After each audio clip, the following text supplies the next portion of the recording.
Hello and howdy, my fellow math contest enthusiasts.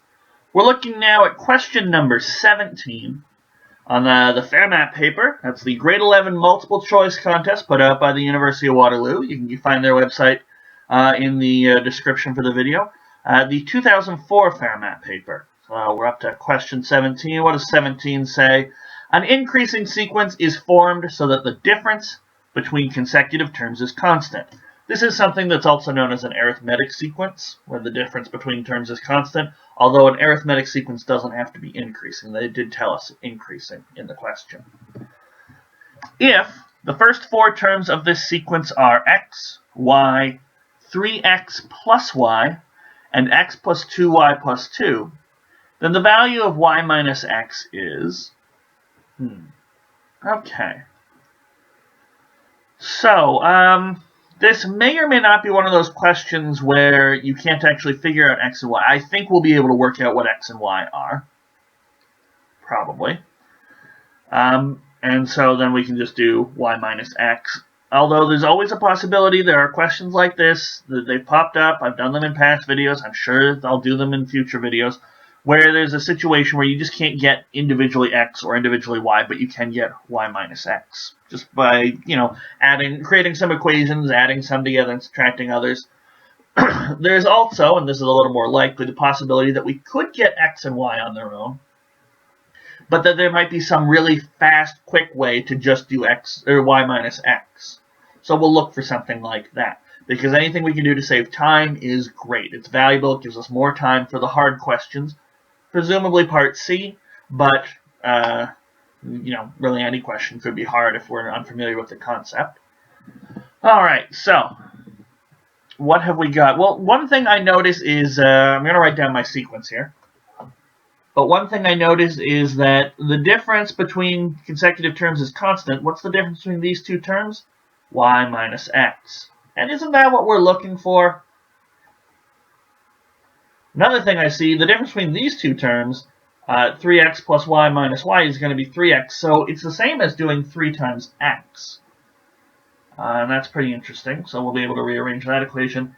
Then I think it was x plus 2y plus 2. Yep, x plus 2y plus 2. Okay, great. So this is my sequence. So y minus x has got to be the same as 3x plus y minus y. And 3x plus y minus y, just taking the difference between consecutive terms here, has got to be the same as the difference between those two terms. So, we can resolve this one to be 3x. So, if I take this and rearrange this, I've got y is equal to 4x. That might be useful. Who knows? Certainly if I knew x, I'd know 3x, and then I would know, I'm going to highlight this guy. That is the thing I'm searching for. So if I knew x, just multiply it by 3, I've got that. Let's clear things up here.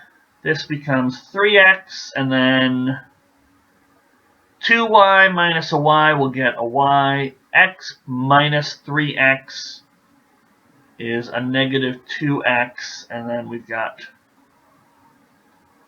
plus 2, I'll bring the x's over to the other side, I'll get 4x is equal to y plus 2. 5x is y plus 2, but y is 4x. So it's pretty quick to see x is going to be 2. Y minus x, as I already said, is 3x, so that's going to be 3 times 2. So the answer should be 6. We don't know what y is, although it's pretty quick to see it's going to be 8. And so E here on the end is going to be our answer, 6.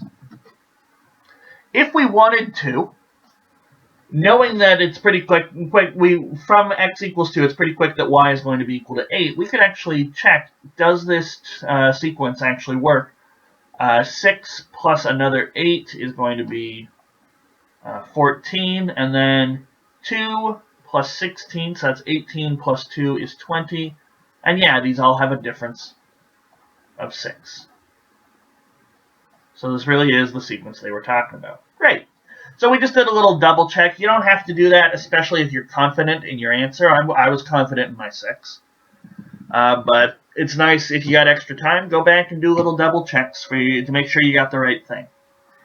Alright, so next up, in the next video, we're going to look at question 18. Thanks for joining me. I'll see you there.